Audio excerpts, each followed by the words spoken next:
बहुत समय पहले की बात है। एक घना हरा भरा मैदान था।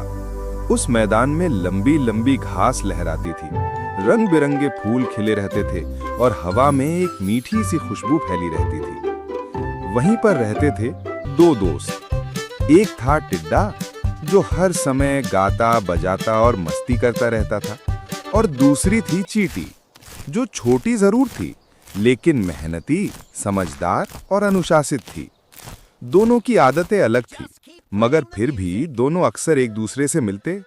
उनकी दोस्ती मैदान जितनी ही बड़ी थी, लेकिन सोच तो बिल्कुल अलग थी। मुझे अपना भविष्य सुरक्षित करना है। सर्दियाँ आएंगी तो खाने के बिना जीना मुश्किल होगा, इसलिए हर रोज थोड़ा थोड़ा अनाज जमा करना जरूरी है। अरे चींटी, तू क्यों इतनी भाग दौड़ कर रही है? देख धूप कितनी प्यारी है, पंछी गा रहे हैं, हवा में ठंडक है। चल मेरे साथ गा, मेरे साथ नाच, जिंदगी का मजा ले। आज जी ले, कल की फिक्र क्यों करे? चींटी ने पसीना पोंछा और मुस्कुराते हुए बोली, दोस्त, मैं तुझे बार बार समझाती हूँ, जीवन सिर्फ आज का नाम नहीं है, कल भी आएगा और उसके लिए तैयारी करनी पड़ती है। जब चारों तरफ बर्फ होगी, जब जमीन जम जाएगी, तब तू गाना नहीं गा पाएगा, तब तेरे पास अनाज नहीं होगा। सोच, उस वक्त तू क्या करेगा? अरे सर्दी अभी कहाँ है, इतनी दूर की चिंता क्यों करना।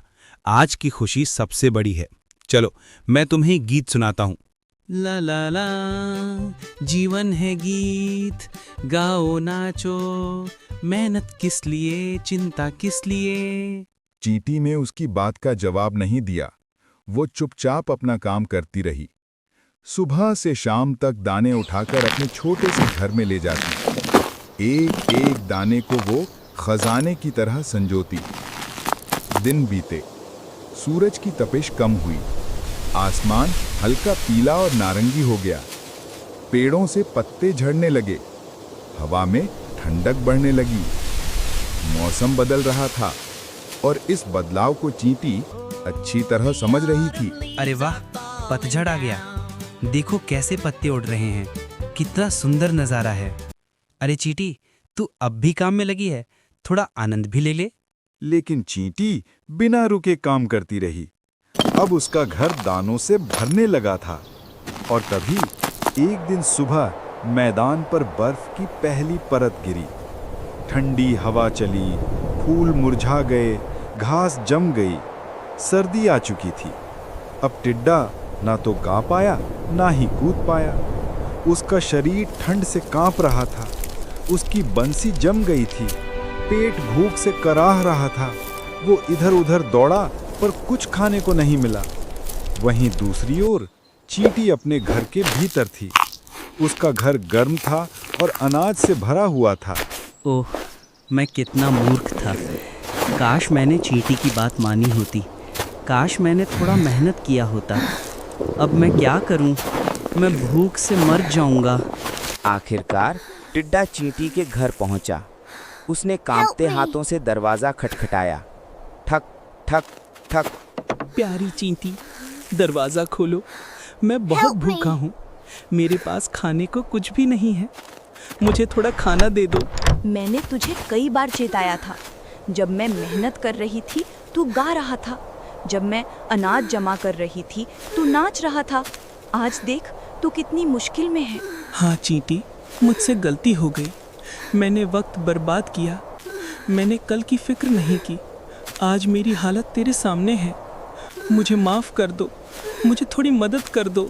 अच्छा, आ जाओ अंदर, मैं तुझे भूखा नहीं मरने दूंगी। पर याद रखना, जीवन में मेहनत और तैयारी जरूरी है, सिर्फ खेल और गाना जीवन नहीं है। टिड्डा अंदर आया। वहां गर्माहट थी, वहां खाना था। उसने आंसू भरी आंखों से दाना उठाया और खाने लगा। उस रात उसने चैन की नींद सोई, लेकिन मन में उसने एक वादा किया कि अब वो अपनी गलती कभी नहीं दोहराएगा। धन्यवाद चींटी, तेरी वजह से मैं बच गया। अब मैं मेहनत करूंगा, सुबह काम और शाम को गाना। अब मुझे जीवन का असली अर्थ समझ आ गया है। यही तो है सही रास्ता टिड्डे। काम और मस्ती दोनों का संतुलन ही असली खुशी है।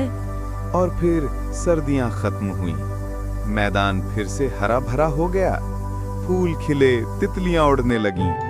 अब टिड्डा बदल चुका था।